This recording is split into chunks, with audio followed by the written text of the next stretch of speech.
7절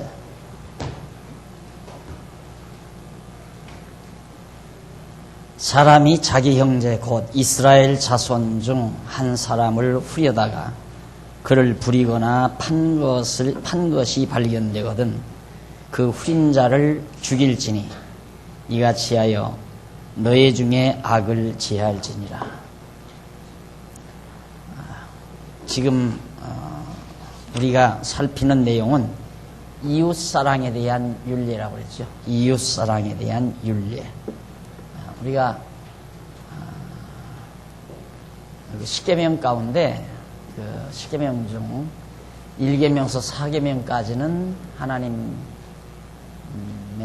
직접적인 관계된 계명 내용이고 5계명에서 10계명까지는 인간에 관계된 것을 통한 하나님의 관계된 계명 내용이다 그랬는데 역시 그 이웃사랑이라고 하는 것은 인간과의 관계 내용이죠. 그렇지만 그 이웃사랑이 단순한 휴머니즘, 즉 인본주의에 입각한 그런 이웃사랑이라는 뜻이 아니고 이웃사랑 자체도 하나님 경외하는 그 근본, 종교적인 그리고 신적인 바탕 위에서 바로 그런 계명이 우리에게 주어진 것처럼 바로 이 형제를 후려다가 이웃사랑 하는데 이웃을 사랑해야 하기 때문에 형제를 후려다라는 말은 그것은 납치한다 또는 훔쳐간다 이런 뜻이 있습니다. 훔쳐다가 또는 납치에다가 요즘으로 말하면 이제 인신매매범이죠. 사람을 잡아다가 몰래 강제적으로 잡아다가 팔아넘기는 종으로 팔아넘기고 또 인신매매범들의 잔악한 행위 이런 것들까지 비슷한 행위인데 그거 하지 말라.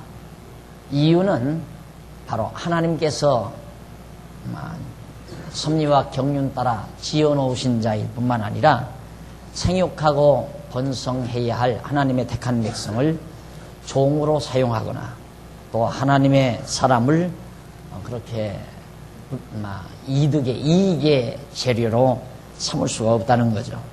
그래서 절대로 종으로 팔거나 또 이용하거나 하지 말라라는 뜻에서 그렇게 말하고 있는 겁니다. 그래서 이제 이걸 보면 이제 이러한 율례는 그 밑에 나오죠. 유다에 의해서 팔린 바 되신 예수 그리스도에 대한 예표로서의 모형과 그림자. 유다가 예수를 몰래 잡아 팔지요. 이미 율법에서는 그걸 금하고 있는데 유다는 이미 그걸 범하고 있는 겁니다. 그러니까 이런 모든 율법들도 결국은 그리스도의 한 예표요 모형적인 그런 의미를 지니고 있는 겁니다. 그 다음에 이제 24장 8절로 9절에 보면 문둥병자에게 제사장의 명대로 힘써 행하라고 그렇게 당부합니다. 문둥병자. 문둥병자는 누구나 다 사람들이 싫어하잖아요. 불치병이기 때문에 사람들이 싫어해서 잘못하면 왕따시키게 되고 또 소외를 당하게 되고 그런 일이 없도록 하려는 겁니다. 그 이웃사랑에 대한 하나는 일면모도 되는 거죠. 8절 너는 문둥병에 대하여 삼가서 레위사람 제사장들이 너희에게 가르치는 대로 네가 힘써 다 행하되 곧 네가 그들에게 명한 대로 너희는 주의하여 행하라. 너희가 애굽에서 나오는 길에서 네 하나님 여호와께서 미리암에게 행하신 일을 기억할지니라. 문둥병에 대한 것인데 레위 사람 제사장들에게 너희에게 가르치는 대로 네가 힘써 다 행하라. 문둥병 환자는 반드시 그냥 버리지 말고 제사장에게 가면 올바르게 진단을 해줘요. 진단을 해주고 또 그 문둥병이 낫도록 또 제사장이 배려를 하죠. 그러니까 반드시 문둥병자는 그렇게 해라. 그것이 이제 바로 구약의 그 계명의 내용인데 역시 이런 규례는 1197페이지 위에서 여섯째 줄 중간 조금 앞에 보면 이 규례는 문둥병을 고쳐 깨끗게 하시는 참 제사장이신 예수 그리스도에 대한 예표로서의 모형과 그림자이다. 이 규례 역시 그리스도가 장차 완벽한 제사장으로서 이행하실 그러한 예표로서의 모형과 그림자다. 그러니까 문둥환자는 제사장에게 가면 낫는다. 일반적으로 지금은 문둥병이 불치병으로 되어 있잖아요. 근데 제사장에게 가면 그게 낫는 거예요. 그러니까 역시 예수가 그리스도이심을 계시하시는 하나의 표적 사건이죠. 누구나가 뭐 삼성병원에 가도 낫고 그다음 뭐 중앙병원에 가도 낫고 병이 다 낫는 병 같으면 그런 병을 예수님이 고쳤다면 별것도 아니죠. 표적이 안 돼요. 그러나 어디 가도 고쳐질 수 없는 병, 불치병인데 제사장에게 가면 그게 낫는단 말입니다. 그건 장차 참 대제사장으로 오실 예수 그리스도께서 그리스도인 표적으로 문둥병을 고치실 것을 미리 이 율례가 우리에게 지금 예언적으로 말해주는 겁니다. 그러니까 예수님께서 오셔서 문둥 환자를 고치신 것은 문둥병자를 긍휼히 여겨서 문둥병자의 병을 고쳐서 잘 먹고 잘 살게 하려고 고친 것이 아니라 문둥병을 고치신 근본 목적은 예수님 당신 자신이 구약에서 예언한 그리스도라는 사실을 확증해주는 하나의 표적을 보여주기 위한 거예요. 뭘로 예수가 그리스도인 줄 알겠어요? 똑같은데 예수님도 눈 둘 달리고 코 달리고 입 달리고 사지 손가락 5개 다섯 개씩 10개 달리고 발가락도 마찬가지고 똑같은 남자고 머리 나고 다. 그런데 뭘로 저분이 하나님의 아들 그리스도인 것을 뭘로 알겠느냐 이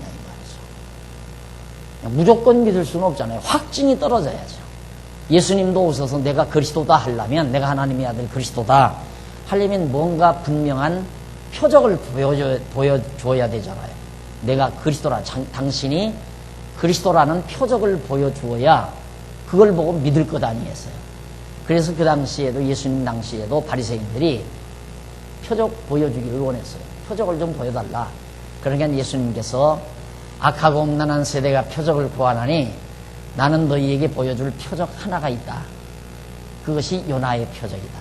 그 요나의 표적이란 물속에 들어가서 죽었다가 3일 만에 다시 살아나는 표적 아니에요? 그 표적이 바로 예수의 부활의 표적이에요. 그러니까 예수가 그리스도이신 최고의 표적은 부활의 표적입니다. 그러니까 부활의 표적으로 완성된 거예요. 그럼 그 이전, 예수님이 부활하시기 이전에는 안전방위도 일으키고 소경의 눈도 띄게 하고 귀신을 내쫓기도 하고 또 여기 말한 대로 문둥이를 깨끗하게도 하고, 그게 다 구약에서 예언된 것들이에요. 그게 뭐냐면 장차 참 제사장이신 예수가 오시면, 즉 그리스도가 오시면 그가 이렇게 귀신도 내쫓고 안전방위도 일으키고 소경의 눈을 띄우기도 하고 또 문둥이를 깨끗하게도 하고, 이걸 미리 구약에서 예언돼 있는데 예수님이 오셔서 그대로 그런 표적을 행하신 거예요. 그러니까 의심할 수가 없잖아요. 아, 정말 예수는 그리스도이시다 라는 표적을 우리가 보고서 믿게 되는데, 그걸 이제 많은 그 교사들이 그걸 모르고 자기도 능력으로 표적을 행한대요. 자기도 능력을 행해서 안전방위도 일으키고 소경의 눈도 띄우고 벙어리 말하게도 하고 문둥이 깨끗하게도 하고 그렇게 한다는 얘기예요. 그럼 그렇게 행하는 자는 그리스도예요. 그가 하나님의 아들 그리스도란 말입니다. 그러니까 그런 걸 알고 그분들이 그런 얘기하면 나도 당장 저 이단이라고 그렇게 하겠지만은 몰라서 그러는 걸 탓한다는 건 좀 너무하잖아요. 이게 안타까운 거죠. 어떻게 저렇게 좀 속된 말로 저렇게 무식할까? 성경을 알면 저런 소리를 못하는데 자기가 금방 안전방위 일으키고 귀신 내쫓는다는 거예요. 거기에 쏘가가지고 귀신 내쫓는다는 말에 쏘가가지고 구름대처럼 수만 명이 모였잖아요. 그래서 교단 하나가 생겼어요. 지금 교단. 어떻게 자기 능력으로 귀신을 내쫓아요? 하나님의 능력으로 내쫓는데 예수님께서 귀신을 내쫓은 것은 당신이 그리스도라는 것을 증거하기 위한 표적으로 그 일을 행하는 거란 말입니다.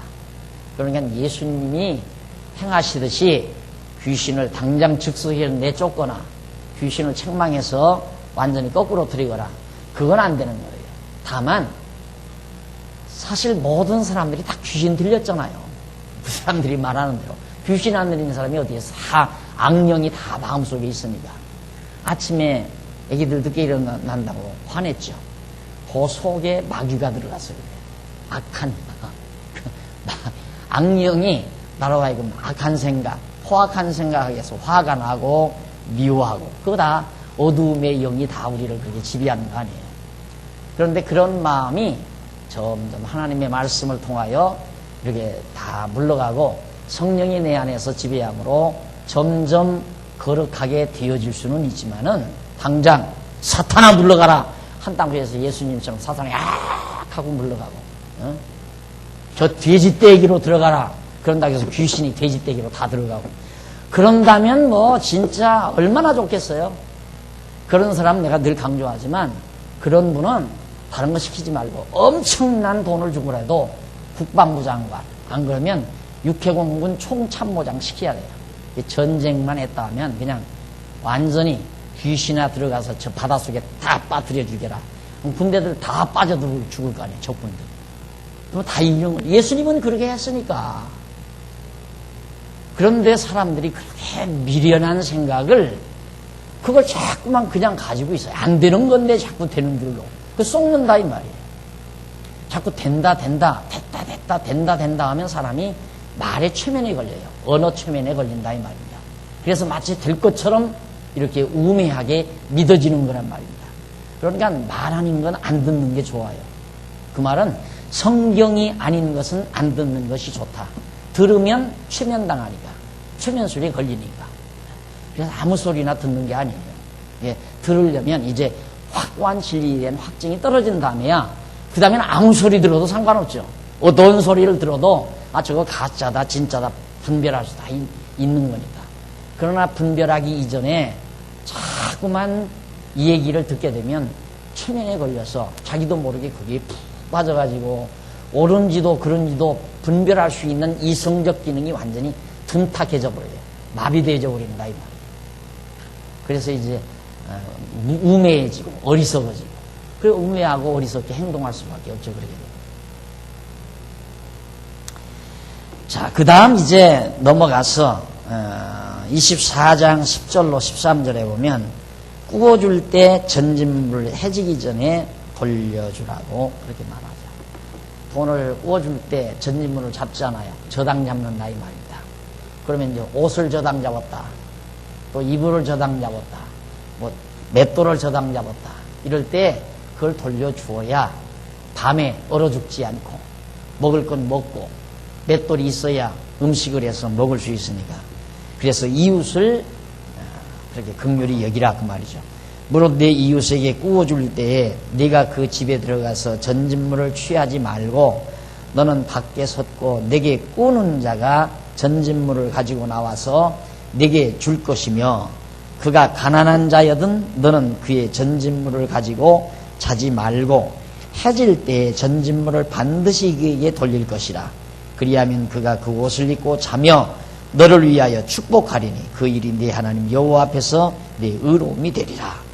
라는 얘기예요. 이러한 사실은 밑에서 두 번째 줄 중간에 보세요. 이러한 윤례, 이 윤례는 가난한 자에게 복음을 전파하시는 예수 그리스도에 대한 예표로서의 모형과 그림자로서 주어진 윤례다.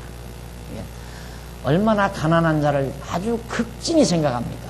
가난한 자를. 그것은 구약에서 가난한 자 이렇게 도우라는 것은 이웃사랑에 관한 거지만은 그것이 더 나아가서는 예수님께서 그렇게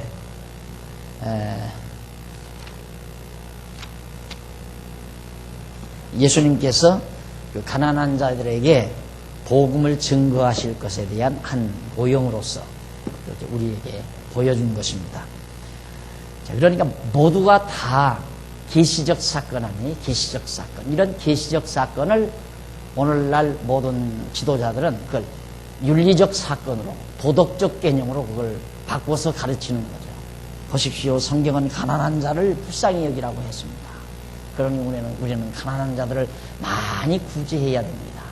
이런 얘기를, 이런 성경을 보고 그렇게 얘기하고 마는 거죠. 그러니까 우리는 그걸 계율로 받아들이고, 그렇게 하면 상당히 자기가 예수를 잘 믿는 것처럼, 내가 오늘 가난한 사람들을 정말 이렇게 도와줬다. 그러면 이것이 굉장히 선한 행위라서 나는 이 공로로 하나님께서 나를 축복해 줄 거라고 하는 그런 생각을 대부분 갖는단 말입니다. 성경은 그게 아니고, 이런 가난한 자들을, 전진물을 잡아서 가난한 자들로 억울하게 하지 말고, 가난한 자 편에서 늘 얘기하는 것은 예수님께서 가난한 자에게 복음을 증거하러 오실 것에 대한 하나의 예표적인 사건으로, 윤례로서 그렇게 주어진 것이다. 그래서 예수님이 이 땅에 오셔서 정말 그 당시에 가난한 자들, 권력자들에게 눌리고 억압당한 자들에게 복음이 증거됐지, 그 당시에 기득권자들, 바리새인이나 서기관이나 대제사장들이나 이런 자들에게는 복음이 증거되질 않았어요.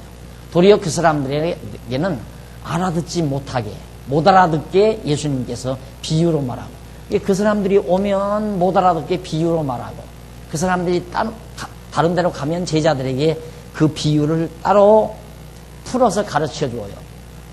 그러면 제자들이 그렇게 쉬운가? 아까 그 사람들이랑 있을 때 그렇게 하시지 왜 안 했습니까? 그러니까 예수님께서 이 말씀을 듣는 것이 너희에게는 허락되었으나 그들에게는 허락되지 않았느니라. 그러니까 바리새인과 서기관과 제사장들, 이들에게는 복음을 깨닫도록 허락되지 않았다 이거예요. 그래서 예수님께서 못 알아듣게 어렵게 비유로 말한 것이다. 복음서에 나오잖아요. 그런 내용이. 그러니까 말씀을 듣는다는 것 자체가 얼마나 대단한 건지 모르죠. 그만큼 하나님께서는 바로 주님께서 오셔서, 예수님께서 메시아로 오셔서 이 땅에서 가난한 자에게 복음을 증거할 것을 그런 계명, 율례를 통해서 보여준 겁니다. 그 다음 이제 24장 넘어가서 98페이지, 1198페이지 24장 14절로 15절을 보면 곤궁하고 비난한 품꾼의 품삯을 당일해 주라고 말합니다. 품삯 당일해 주라. 가난한 자들이 그날 그 품을 팔아먹는데, 노동을 해서 먹는데, 오늘 품삯을 받아야 그 품삯 받아가지고 시장 들러서 동태 한 마리 사고 쌀 한 대박 사고 연탄 하나 사고 그거 들고 들어가서 이제 밥을 끓여서 자녀들하고 가족들하고 먹을 거 아니에요. 그날 안 주면 굶어 죽는다 그 말이에요. 그러니까 철저히 예수님께서는 하나님께서 이 가난한 자들을 버려두지 말라고 그렇게 말합니다. 왜냐하면 두렵건대 그가 너를 여호와께 호소하면 죄가 내게로 돌아갈까 한다. 가난한 자들이 굶주리는 가운데서 여호와께 호소하면 바로 죄가 내게로 돌아간다. 그 말이에요. 결국 정말 하나님께서 우리에게 일용할 양식을 보장해 주신 것은 그 일용할 양식이 육신의 양식이 아니잖아요. 육신에 속한 양식이 아니라 신령한 양식인데 하늘로서 오신 참 양식 대신 하나님의 귀한 말씀이 굶주림이 없이 골고루 먹을 수 있도록 하나님께서 역사하신 것이다. 그러니까 이런 말씀이 오늘에 와서 우리 신약교회 시대에 정말 하나의 적용을 삼는다면은 솔직히 우리 성도들 가운데 말씀을 듣지 못하고 굶주리는, 영적으로 굶주리는 영혼들이 많이 있잖아요. 그들 굶주리지 않도록 노력하고 힘쓰고 그렇게 애쓰는 것이 바로 교회가 하는 일이죠. 왜 교회가 성도들이 모여서 열심으로 이렇게 서로 힘을 모으고 뜻을 모으고 그렇게 해서 짐을 서로 나눠지면서 애쓰는 이유가 뭐예요? 아직 이제 영혼의 양식이 굶주려 있는 많은 영혼들에게 이 생명의 양식을 골고루 나누어 먹일 수 있는 그런 여건을 갖추기 위해서 그러는 거란 말입니다.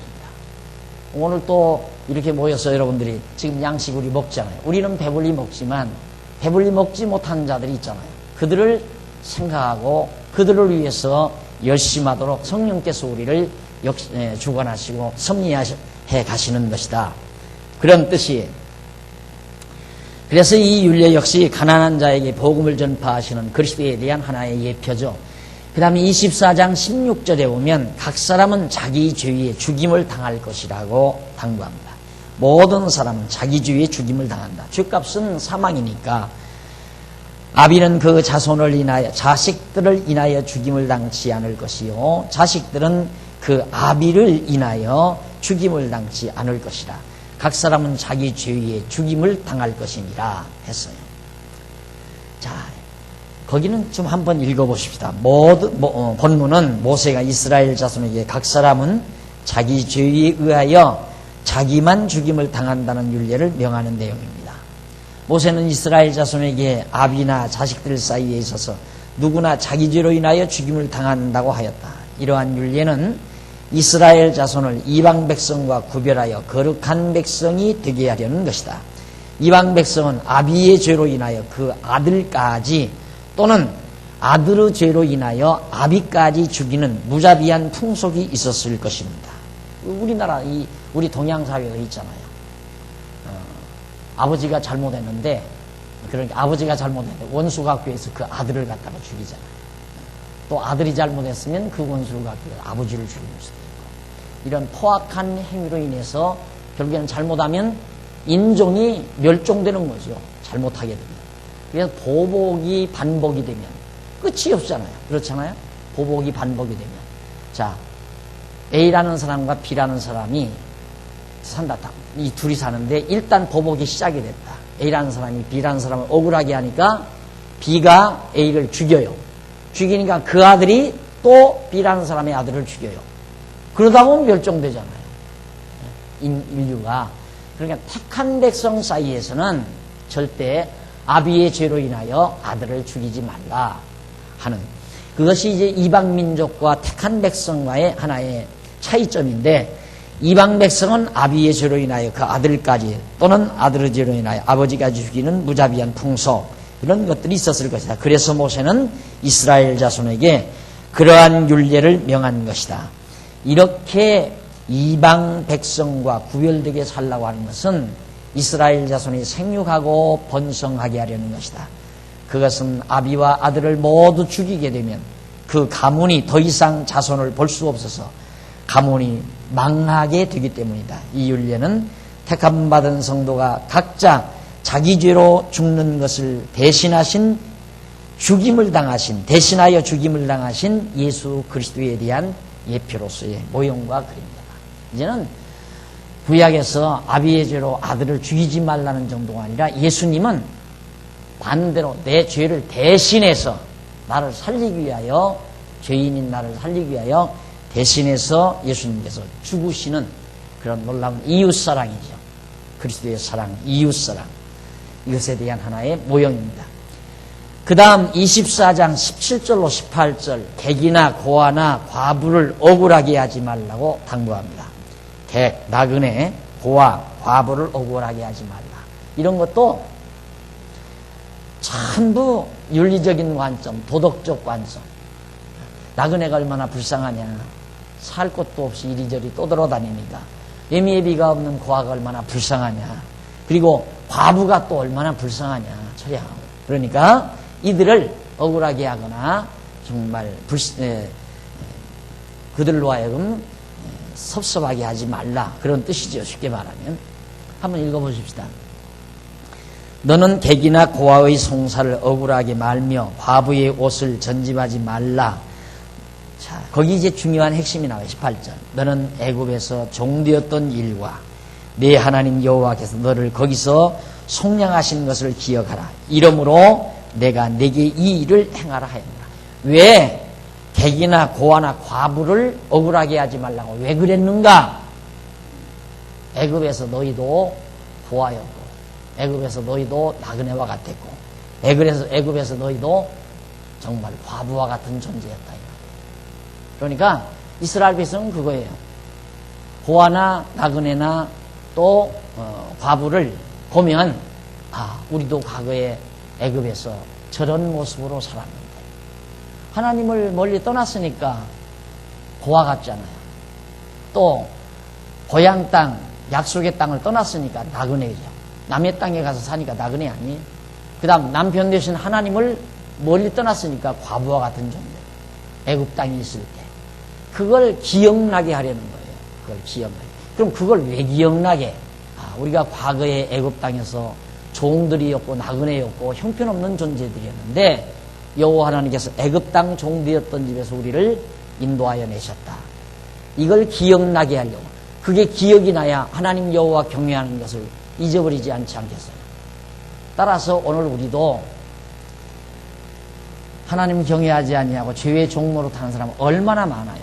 나그네와 같고 또 고아와 같고 과부와 같은 존재, 아버지도 없이 탕하로 살아가는 모든 불신자들, 죄의 종로로 타는 노예노로 타는 불쌍한 영혼들 얼마나 많아요. 그들을 볼 때마다 우리도 전에 저랬는데 하나님께서 우리를 죄와 사망의 유혹에서 건져내 주시고 하나님이 우리 아버지가 되어 주셨다고 하는 사실, 이거 잊어서는 안 되죠. 그래서 항상 하나님 여호와 경외하기를 기억하고 섬기고. 자, 그래서 거기 이제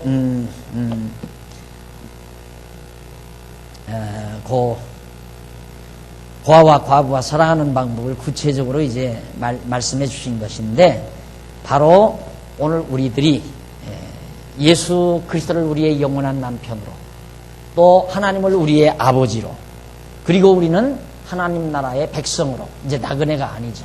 우리는. 그렇기 때문에 항상 객과 고아와 과부와 같은 자들을, 항상 우리는 그런 인간들, 영적으로 그런 인간들을 정말 바라볼 때마다 여호와 하나님 경외하기를 배우는 자세, 이런 것들이 매우 중요하다. 그 다음 이제 1199페이지 밑에 24장 19절로 22절에 보면 객과 고아와 과부를 위해 이삭을 남겨두라고, 다 이웃사랑에 관한 것들이죠. 자, 참 재미난 것은 이삭을 거둘 때, 추수할 때, 이 가을철 추수할 때 그냥 흔이라는 얘기예요. 그리고 논바닥에 흩어져 있는 이삭들을 주워가지 말라. 요즘에 방송에서 도토리 줍지 말라고 막 방송하잖아요. 도토리 줍지 말라고. 그게 이제 다람쥐 사랑 운동이죠. 다람쥐 사랑 운동. 다람쥐가 다 굶어 죽는다. 도토리 줍지 말라. 그런 거나 비슷한 거예요. 형제들, 불쌍한 고아와 나그네와 과부들이 굶어 죽으니까 그냥 논에 흘려진, 밭에 흘려진 이삭들 남겨두라. 19절, 네가 밭에서 곡식을 베일 때 그 한 묵을, 한 묶음을, 묶음이라고 해야 되나, 한 묶음을 밭에 잊어버렸거든 다시 가서 취하지 말고 객과 고아와 과부를 위하여 버려두라. 그리하면 네 하나님 여호와께서 네 손으로 하는 범사에 복을 내리시리라.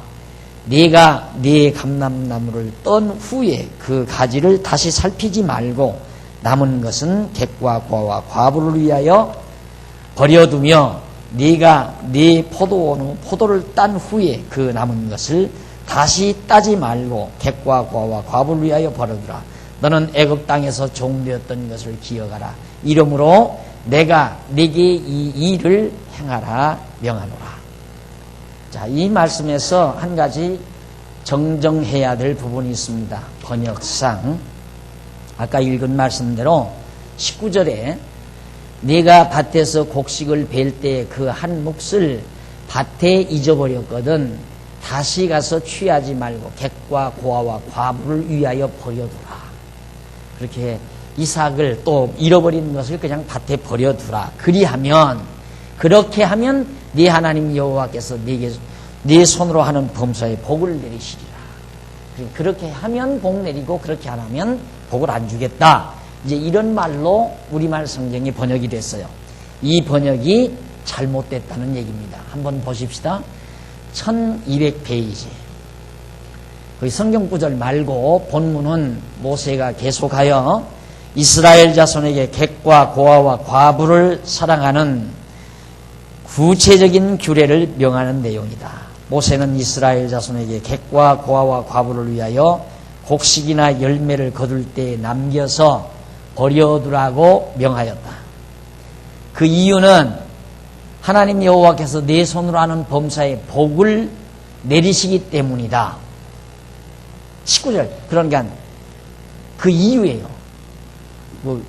그렇게 버려두어야 하는 이유가 하나님이 복 주었기 때문에 그렇다 이 말이에요. 그래서 앞에서는 조건이죠. 이유가 아니라. 그러니까 그 이삭을 버려두어서 나그네와 고아와 같은 자들로 하여금 먹도록 해주어야 복을 준다는 말인데 그걸 조건으로 여기는 이유예요. 이유. 왜 그러냐면 그리하면이라는 조건부족속사로 표현된 말은 히브리 원문으로 역시 그 레만 항상 기억해 두라고 그랬죠. 레만이라고 하는데 이는 동기나 혹은 목적으로서 사용되는 뭐뭐하기 위하여 또는 뭐뭐 때문에 이런 뜻이에요. 뭐뭐 때문에라는 그런 뜻으로 번역을 해야 됩니다. 그러니까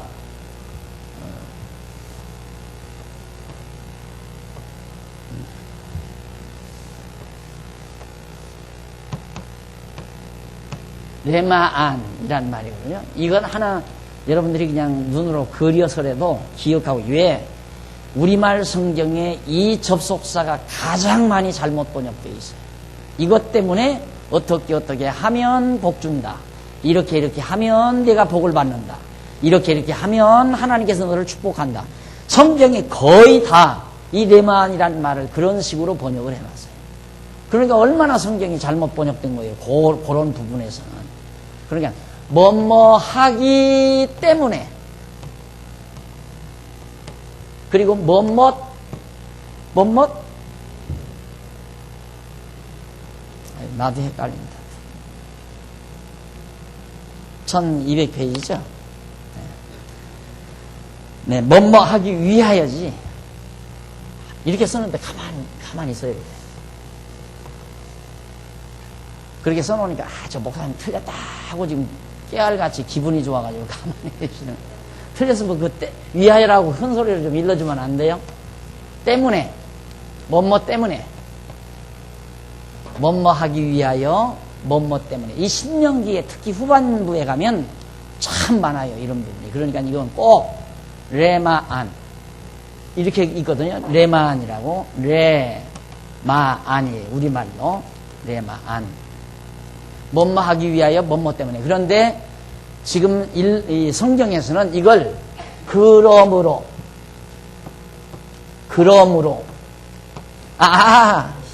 또 가만히 계셔.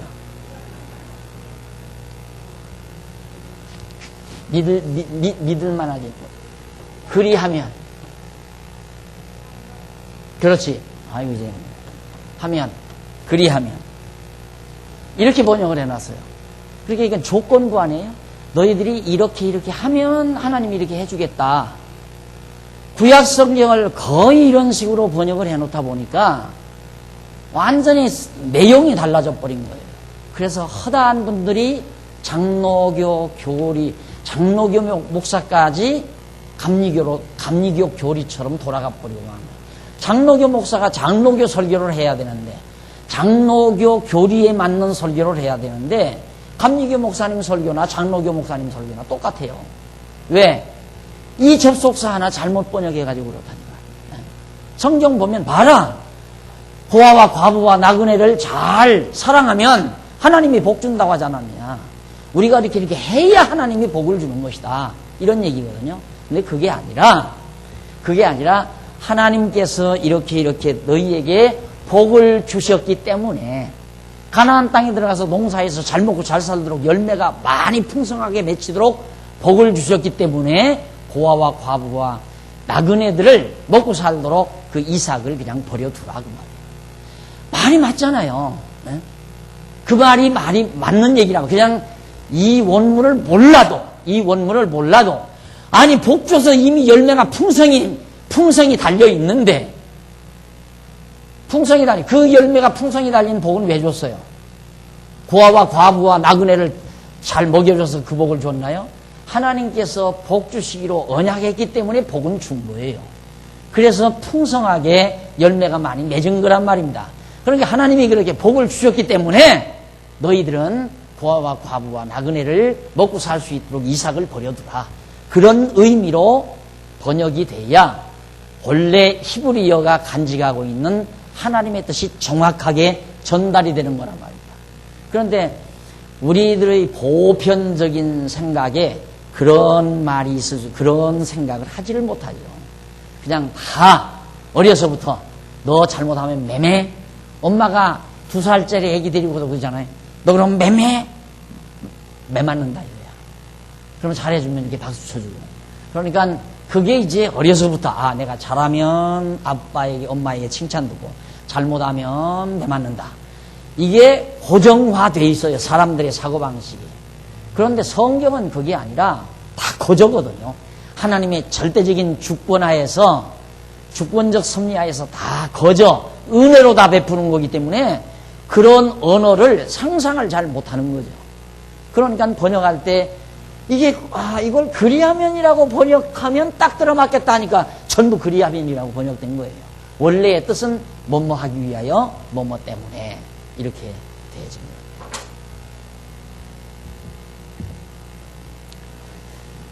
그래서 이제 한번 이제 위에서 그렇게 정리해서 번역하고 한번 보십시다.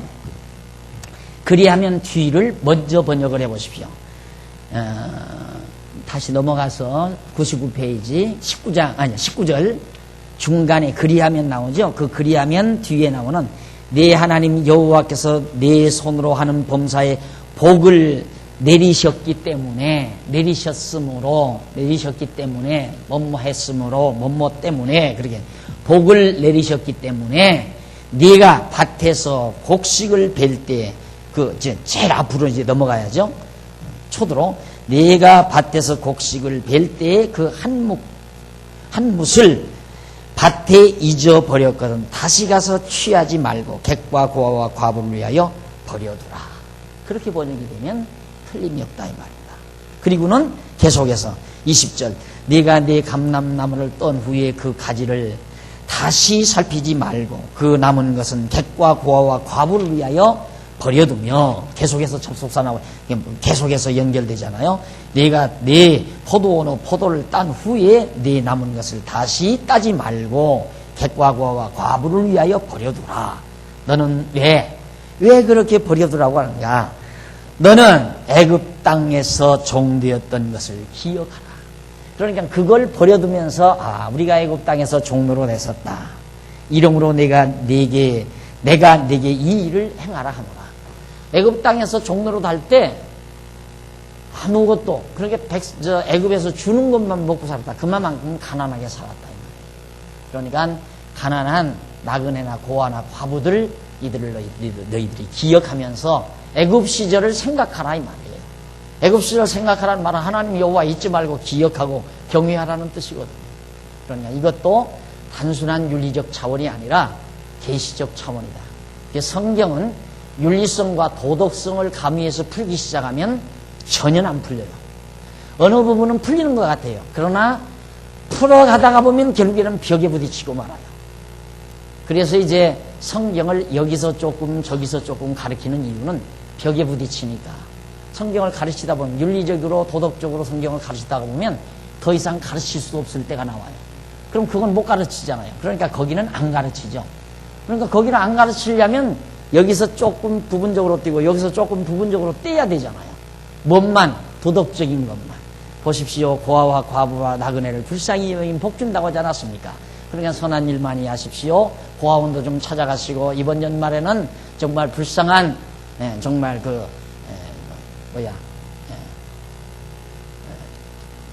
지체부자유자들의 수용소도 좀 찾아가서 많은 구제금도 좀 내고 이렇게 이제 가르치면 그럴듯하죠. 이런 말하면 나는 그런 거 하지 말라는 말로 여러분들이 듣더라고요. 난 하지 말라는 말은 아니에요.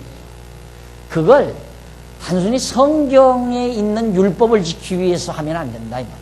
그건 우리의 상식이에요. 인간의 기본 도리예요. 인간이 불쌍한 사람 돕는 거 당연한 거 기본 도리 아니에요. 그거지. 다만 예수 믿는 사람의 건덕이고 덕을 세우는 일이지 그 이런 율법을 지키는 행위라고 생각하지 말라 그 말이에요. 예, 예수님께서 이걸 모두 다 지켜주셨어요. 가난한 우리들을 빛을 다 탕감해주고 우리 죄를 다 용서해서 우리로 하여금 풍요롭게 하나님의 말씀을 풍성히 먹고 살도록 정말 배부르게 해주셨다 이 말이죠. 그렇게 예수님께서 하실 것에 대한 하나의 예표적인 윤리라는 사실입니다. 그러니까 요 번역 문제는 요 하나 미리 기억해 두시고요. 그 다음 1201페이지 공정한 판결 윤례. 이제는 앞에는 이웃사랑의 윤례라고 그랬죠. 이제는 공정한 판결 윤례. 판결을 할 때 아주 공정하게 해라. 공평하게 해라 이 말이에요. 자, 신명기 25장은 모세가 이스라엘 자손에게 생활에 대한 윤리 가운데 공정한 판결을 하라고 가르치는 윤례를 명하는 내용입니다. 그 25절에 보면 25장 1절로 3절에 보면 시비를 바르게 판결해 죄의 경종 따라 때리라고 명하는 내용이에요. 시비를 바르게 옳고 그런 것을 올바르게 판결을 잘 해가지고 죄의 가볍고 무거운 것에 따라서 때려라. 사람과 사람 사이에 시비가 생겨서 재판을 청하거든 재판장은 그들을 재판하여 의인은 의롭다 하고 악인은 정죄할 것이며 악인에게 태형이 합당하거든 재판장은 그를 엎드리게 하고 그 죄의 경중대로 여수히 자기 앞에서 때리게 하라. 40까지는 때리려니와 다음 그것을 넘기지는 못할 40까지는 때리려니와 그것을 넘기지는 못할지니 만일 그것을 넘겨 과다히 때리면 네가 네 형제로 천히 여김을 받게 할까 하노라. 예, 시비 사람 사이에 사람과 사람 사이에 옳다 그러다 서로 시비가 일어나면 재판장은 잘 심의해서 옳고 그런 걸 잘 판단해주고 그리고 죄의 경중 따라서 매를 때리는데 엎드려서 때리라. 엎드리게 해서 그걸 우리나라도 옛날 이렇게 엎드려 놓고 막 치잖아요. 엎드려 놓고 볼기를 치는 그런 행위들이 이런 이제 구약 시대 이런 일들을 계속해서 습성으로 전해진 것이 아닌가 이런 생각도 많이 해봐요. 참 묘하잖아요. 어떻게 방불하잖아요. 엎드려서 막 볼기를 치고 때리는 거. 몇 대 쳐라 하면 몇 대 치고. 그런데 이제 예수님, 이제 바울이 그런 말 하죠. 40에 하나 가만매를 맞았다. 40에 하나 가만매. 그러니까 40대를 맞으면 최고의 매예요. 가장 최고의 그런 매인데 40에서 하나 가만매니까 39대까지 맞았다는 얘기죠. 근데 여기 보니까 40까지는 때릴 수 있다. 근데 40을 넘어서면 그 형제를 천히 여기는 것이다. 근데 사실은 40일 넘게 되면은 사형자, 죽이는 자, 나와 같다는 그런 의미가 있다고 해요. 그러니까 40을 넘지 못하라. 최고의 매가. 이런 얘기입니다. 근데 바울은 40에 하나 가만매까지 맞았다. 이런 얘기입니다. 자, 넘어가서 이러한 사실은 2페이지, 1202페이지 위에서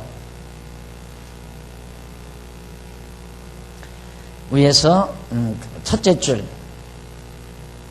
중간 조금 못 믿어보면 따라서 악인을 태창으로 때리라는 율례는 택함을 받은 성도의 죄값을 대신 지시려고 찔리시고 상처를 받으실 예수 그리스도에 대한 예표로서의 모형과 그림자이다. 그래서 이사야 선지자는 그는 실로 우리의 질고를 지고 우리의 슬픔을 당하였거늘 우리는 생각하기를 그는 징벌을 받아서 하나님께 맞으며 고난을 당한다 하였노라. 그가 찔림은 우리의 허물을 인함이요 그가 상함은 우리의 죄악을 인함이다. 그가 징계를 받음으로 우리가 평화를 누리고 그가 채찍에 맞음으로 우리가 나음을 입었도다. 이사야 53장 4절 5절에 나오는 말씀입니다. 자, 지금 오늘 공부한 내용도 그렇고 지금까지 공부한 내용을 이게 살펴보면 하나 딱 공통점 하나가 나오죠. 그게 뭐냐면 모든 내용이 다 오실 예수 그리스도에 대한 예표요 모형과 그림자는구나. 이게 하나도 빠지지 않잖아요. 전부가 다. 따라서 성경을 올바로 가르치려면 구약 어디를 읽고도 누구를 전해야 돼요? 예수 그리스도를 전해야 돼요. 왜? 그래야 하나님이 여호와이심을 깨달아 알게 됩니다. 예수가 그리스도이심을 증거해요.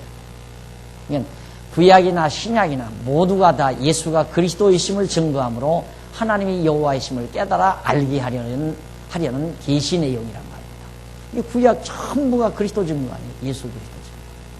그래서 성경이 알고 보면 쉽다는 얘기예요. 그러니까 한 번만 잘 가르치면 성경은 다 알게 돼 있어요.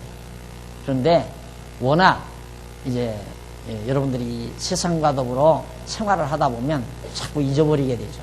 그래서 주일날 나와서 한 번씩 듣게 되면 또 기억나고 또 기억나고 생각나게 하는 것이 바로 우리들의 신앙생활입니다. 그래서 성도님들은 성경을 어렵다고 접근하지 말고 아주 쉽다고 생각하고 접근하십시오. 아주 쉬운 거예요. 어려운 게 아니에요. 그런데 이걸 아까도 말했지만 윤리적으로 도덕적으로 풀려면 한없이 어려워요. 한없이 어려워요. 내가 지난번에도 말씀드렸지만 다윗, 솔로몬, 그 다음 르호보암 이거 다 정말 윤리적으로 도덕적으로는 완전히 과락자예요. 낙제자들이라고요. 전부가 다. 다윗도 그렇고 다윗은 더 심해요. 솔로몬은 죽인 일은 없잖아요. 다윗은 자기가 마음에 드는 여자를 취하기 위해서 그 남편을 죽였어요. 얼마나 최고의 악독한 인간입니까? 솔로몬은 너무 많은 여자를 거느렸고 르호보암도 저 아버지한테 배워가지고 또 그 짓을 했고 정말 윤리적으로 도덕적으로는 완전히 과락생이란 말이에요. 낙제생이란 말입니다. 그런데 다윗 얼마나 복받고 살았어요? 솔로몬은 얼마나 복을 받았어요? 르호보암도 전쟁에서 승리하고 다 이기고 이걸 어떻게 설명해요? 이걸 어떻게 윤리적으로 도덕적으로 설명하냐고요. 그러니까 설명하려면 여러분 복받고 살려면 다윗처럼 남편 죽이고 그 여자 데리고 사십시오. 살아도 됩니다. 솔로몬처럼 많은 여자 거느리고 살아서 솔로몬은 복받고 잘 살았습니다. 그렇게 가르쳐야 돼요? 그 윤리적이냐고. 그런데 그걸 이제 억지로 가르치려면 그래서는 안 됩니다. 그 다음 복받았다는 소리는 안 해야죠. 그래서는 안 됩니다. 솔로몬이 그렇게 많은 여자를 거느리고 살았는데 여러분은 그래서는 안 됩니다. 그래서는 안 됩니다 하고 그러면 저주를 받습니다 해야 하는데 솔로몬이 저주를 안 받았으니까 그 말은 못 가르치잖아요. 그러니까 그런 건 못 가르치는 거예요. 그러니까 그런 데는 피하기 위해서 여기서 조금 띄고 저기서 조금 띄고 설명하기 좋은 부분만 떼서 말하자니까 주일날마다 성경 본문이 왔다 갔다 횡설수설 진짜 횡설수설이죠. 횡설수설이란 이 말했다 저 말했다 이게 횡설수설이에요. 1년 동안 설교한 일반적으로 교회에서 설교한 내용을 다 종합해서 한마디로 말하자면 횡설수설. 횡설수설이다 이 말이에요. 안 그래요? 이유는 거기에 있는 거예요. 그래서 구약의 모든 내용도 오실 메시아, 구약, 신약, 구약은 오실 메시아, 신약은 오신 메시아. 너무 분명하잖아요. 얼마나 간단해요. 구약은 장차 오실 메시아를 증거하는 거. 어떻게? 예표로서의 모형과 그림자로 오실 메시아를 증거하고, 구약은 여기에서 예표적으로 모형적으로 예언한 언약대로 오신 메시아를 증거하는 것이 신약이에요. 성경에서 예수 그리스도 증거해야 돼요. 어떤 사람은 그것도 모르니까 자꾸 내가 가끔가다 하나님 여호와, 구약 얘기다 하면 하나님 여호와 많이 얘기잖아요. 그러니까 박 목사는 복음이 없다. 복음이 없다는 말은 예수 그리스도를 증거하지 않는다는 거예요. 그런 엉터리 같은 말이 어디 있어요? 책을 보세요. 책을. 그냥 구절구절 예수 그리스도 증거하잖아요. 얼마나 더 증거하라는 얘기예요. 얼마나 더. 에? 그런 무식한 소리 하면 안 되죠. 너무 분명하잖아요. 오실 메시아, 오신 메시아. 그 다음 25장 4절 25장 4절에 보면 곡식을 떠는 소의 입에 망을 씌우지 말라고 명하는 내용입니다. 곡식 떠는 소의 입을 망을 씌우지 말라. 이 말을 모세는 소에게 곡식을 타작하는 일을 시키면서 그 소가 곡식을 먹지 못하도록 그 입에 망을 씌우지 말라고 하였다. 이는 일하는 소에게 먹이를 당연히 먹이도록 하는 것이 정당한 판결 윤례이기 때문이다. 이 윤례는 이스라엘 자손으로 하여금 지난날 애굽의 종이 되어 노동을 하고 먹고 살던 사실을 잊지 아니하고 기억하게 하려는 것이다. 자기들도 과거에 애굽에서 열심히 일을 하고 애굽 사람들이 밥을 주어야 먹었다 이 말이죠. 그러니까 소를 부리고 서로 밭도 갈고 논도 갈고 경작을 하고 나서 소를 열심히 일을 시키고는 입에다 망을 딱 씌워가지고 아무것도 못 먹게 아까우니까. 그래서 되겠느냐 이 말이죠. 열심히 일한 소에게 먹을 것을 줄 때 우리도 애굽 땅에서 죽도록 일하고 밥 얻어 먹고 살았다. 이것 잊어보지 말고 기억하라고 말이에요. 그래서 이제 그래가지고 바로 이게 자꾸 넘어갔어.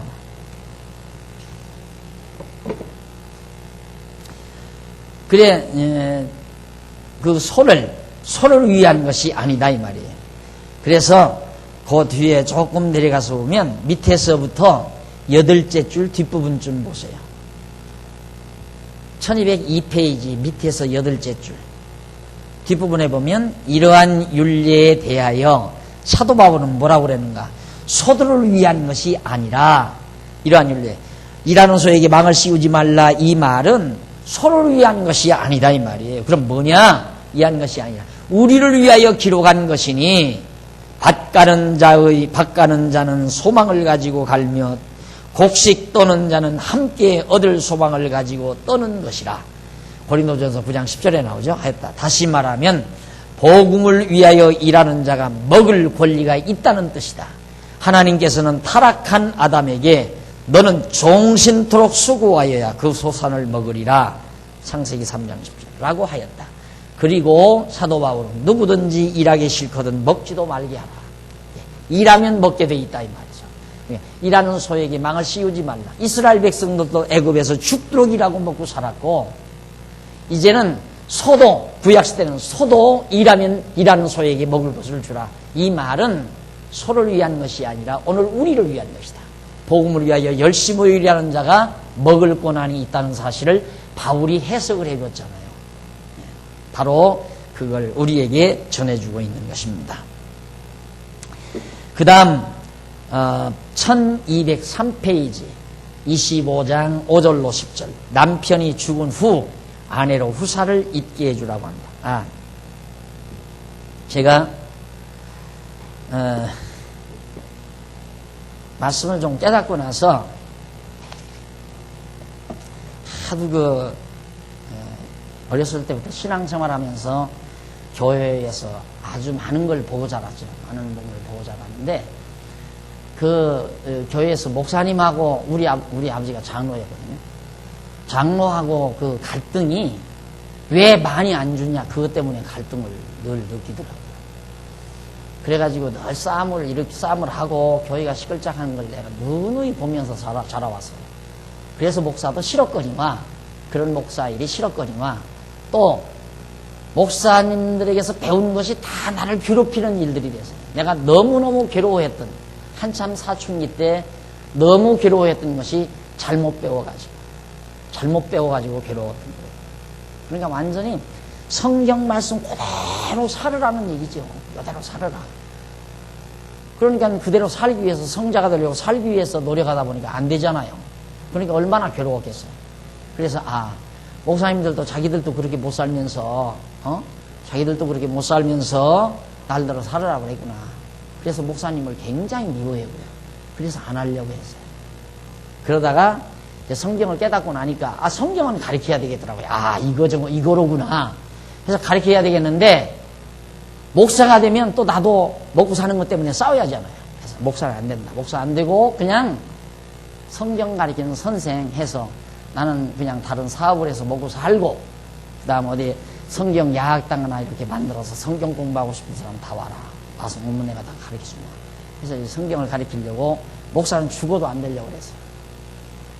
그래서 이제 성경 가르치는 선생을 하고 그건 뭐냐면 이제 소위 사도 바울도 자비량했다. 그 말이에요. 사도 바울도 자비량했다. 자기가 먹을 걸 장막 깁는 일을 해서 돈을 써가면서 이렇게 했다. 그러다가 가만히 생각하니까 목사가 안 되니까 공부하러 안 와요. 니는 목사도 아니고 전도사도 아니고 아무것도 아닌 놈이 네가 성경을 알면 뭐를 알겠느냐. 이래서 안 배운다 이 말이에요. 점점 나이가 들어가면서 아하 전략상 목사는 되기는 돼야 되겠구나. 이 생각을 해서 전략상 목사는 되기는 돼야 되겠다. 그러면서 절대 교인들에게 누를 안 끼치고 주면 받고 안 주면 안 받고 내가 한다. 주는 건 그저 감사함으로 주는 건 받지만 달라고는 주고도 안 한다. 그러면서 이제 제가 이제 내 생활을 짭으로 이어가면서 이제 교회를 시작한 거죠. 그러다 보니까 어느 정도 교회가 크니까요. 어떤 현상이 일어나냐면 왜 목사가 교회를 안 하고 돈만 벌러 다니느냐 이런 이 얘기가 나오더라고요. 야, 참 괴롭더라고요. 그럼 돈을 안 벌게 하러 다니려면 나를 먹여 살려야 하잖아요. 이게 이제 한 15년 전, 13, 14년 전 얘기예요. 왜 자꾸만 돈 벌러만 다니느냐. 목사가 돈만 알고 맨날 돈이나 벌러 다니고 신방은 안 하고 돌아다니고. 그러니까 항상 교회가 시끄러워요. 참 괴로웠어요. 진짜. 돈을 안 벌자니 애들은 자꾸 커가는데 공부방 하나 해줄 수도 없고 그런다고 뭐 당장 뭐 돈을 떼돈 벌 수 있는 여건이 되는 것도 아니고 이런 일 저는 이제 앞으로 생각하면 돈을 벌어서 자꾸 어떻게 준비를 해야 아이들도 가르치고 또 처자식도 거느리겠는데 교회에서는 하지 말라 하면서 돈은 안 줘요. 한심하더라고요. 그러다가 교회가 한번 바닥 뒤집어진 거예요. 뒤집어지고 나서 그때 한 6, 70명 되는 교인들이 정신을 쩍 차리시더니만 딱 그때 교회 재산도 하나도 없어요. 교회 총 재산이 2천만 원. 13년 전에 13년 전. 총 재산 다 법정 싸움 하다가 다 잊어버리고 다 뺏겨버리고 또 가져가 버리고 그리고는 이제 돈 2천만 원 딱 남았는데 성도들이 한 6, 70명이 모아 계시더니만 나는 간섭도 안 했어요. 당신들이 전부 마음을 모아서 그때 생활보장 딱 시켜주고 그리고 그때 아주 차 좋은 거 사줬어요. 소나타. 그때 처음으로 제가 승용차를 갖게 됐습니다. 그때로부터 진짜 전형적인 목사가 됐어요. 교회에서 사례공부해서 먹고 살고 성경 말씀 가르치는 일에만 전념하고 그러다 보니까 교회가 이렇게 성장을 했잖아요. 그래서 내가 이 말씀을 전하면서 복음을 전하는 자는 바로 복음을 전하는 것으로 인하여 먹을 고난이 있다. 먹고 살 고난이 있다. 그걸 구약이 이미 예언했고 사도 바울이 이미 그걸 말해줬어요. 근데 사도 바울도 초기 복음 전도자라 누가 도와주질 않는 거예요. 그러니까 달라고는 못하고 나가서 일하는 거죠. 그래서 돈 벌어다가 그렇게 하다가 이제 나중에는 뭐 오네시모와 같은 참 좋은 동력자가 있어서 돈 많은 그런 동력자가 있어가지고 바울의 모든 것 다 뒷바라지 했잖아요. 전부 다 바울의 선교비를 다 뒷바라지하고 마게도냐에 가서도 그 자주장사 여인이 장사해서 사도 바울이 그 마게도냐 일대 복음 전도할 때 그 전도비를 그 여자가 자주장사 여자가 다 거기 자기 집에 선교 기지 정해놓고 바울이 들락달락하면서 여비도 주고 가서 쓸 수 있는 경비도 되면서 그러면서 복음 전도하는 결과를 낳았죠. 그러니까 목사가 사례를 받는 건 그건 성경적인 거예요. 목사가 사례받는 것이 성경적이 아닌 게 아니에요. 일은 죽도록했는데 목사가 못 먹고 산다면 그거 되겠어요? 안 되죠. 근데 개척도상에서는 성도들이 힘이 약하니까 그걸 못하는 거죠. 그래서 목사님들이 개척하기가 힘들잖아요. 그래서 나는 후배 목사님들한테서도 목사님들 이렇게 보면 참 고생하죠. 교회에서 제대로 사례도 못하는데 그래도 복음을 위해서 살려고 노력하는 거. 그런데 그런 분들이 그러죠. 벗어붙여. 안 주면 절대 입으로 달라고 하지 말라. 돈 달라고 하지 말라. 달라고 하는 사람 좋아하는 거 하나도 없느니라. 우리 교회도 그렇죠. 내가 자꾸 돈 내라고 하면 좋아하겠어요? 돈 내라고 안 하니까 그래도 이만큼이라도 모이지. 여기 성도도 약도 학생들 1인당 한 학기 10만 원씩 내. 그러면 여러분 기분 좋아요? 안 좋잖아요.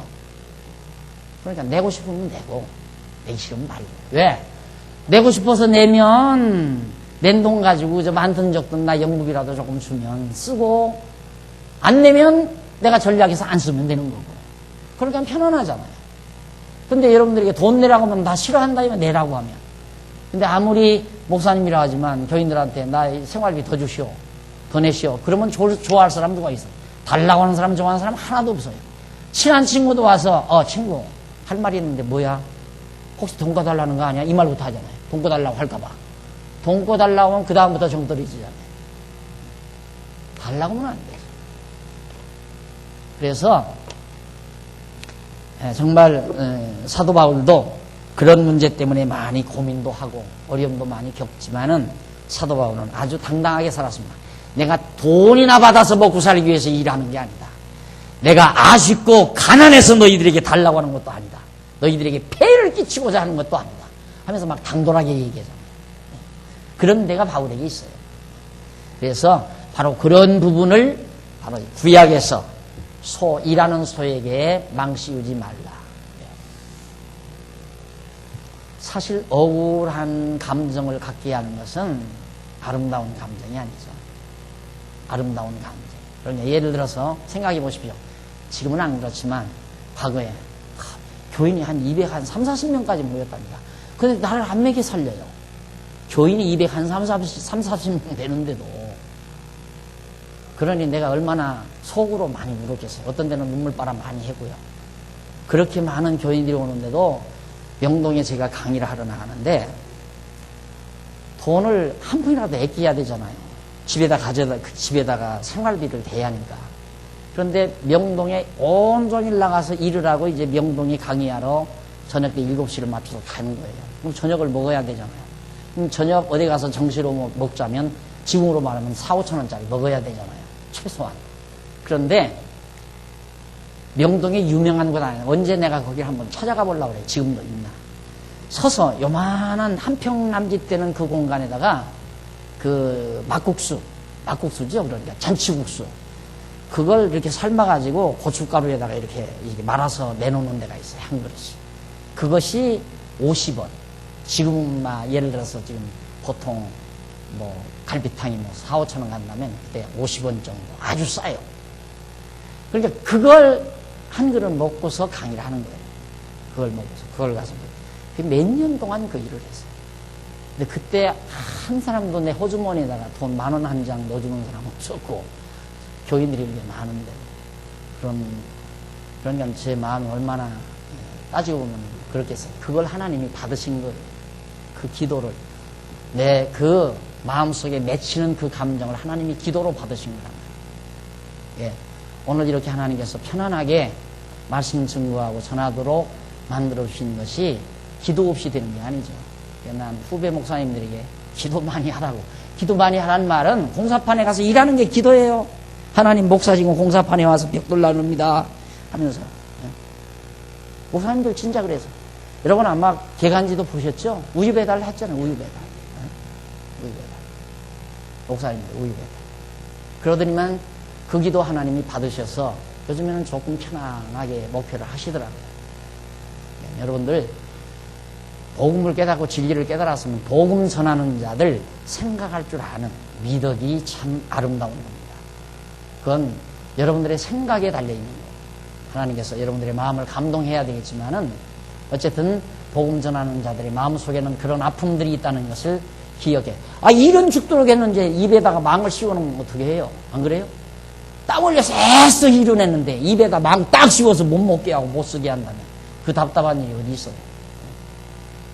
그러니까 목사님들이 그런 행패를 부리는 거예요. 딱 거머쥐고 마음대로 그냥 회계 장부 딱, 어떤 데는 회계 장부까지 목사가 다 가지고 있다고요. 현찰 목사가 싹 가지고서 목사 마음대로 다 쓰고 주일날 그냥 보고만 해요. 그건 안 되죠. 그렇게 하는 거예요. 그건 잘못된 거죠. 자, 넘어가서 3페이지, 1203페이지 25장 5절로 10절. 남편이 죽은 후에 아내로 후사를 잊게 해주라고 명합니다. 자, 형제가 동거하거든. 형제가 동거하는데 그중 쉬었다 하십시다. 차 한잔